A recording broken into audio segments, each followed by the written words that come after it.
Tired of endlessly scrolling through menus on your Samsung Smart TV? Well, get ready to ditch the thumb workout because today, we're unlocking the power of voice search. This is your fast track to effortless browsing. Let's get started. First, make sure your remote is paired with your TV. Usually, this happens automatically when you first set up the TV. If not, consult your TV's user manual for pairing instructions.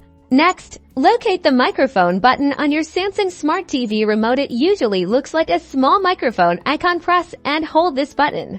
While holding the microphone button, clearly speak your search query. For example, you can say search for action movies, or open Netflix, or even play name of movie show on streaming service. Release the microphone button after you finish speaking. Your TV will then process your request and display the search results or perform the action you commanded. Having trouble? Let's troubleshoot. If voice search isn't working, first, ensure your TV is connected to the internet. Then, navigate to settings, usually found by pressing the home button on your remote.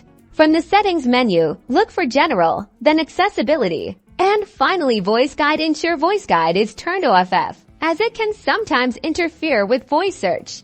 And that's it. You're now a voice search pro. Enjoy the ease of finding your favorite content with just your voice. Happy watching!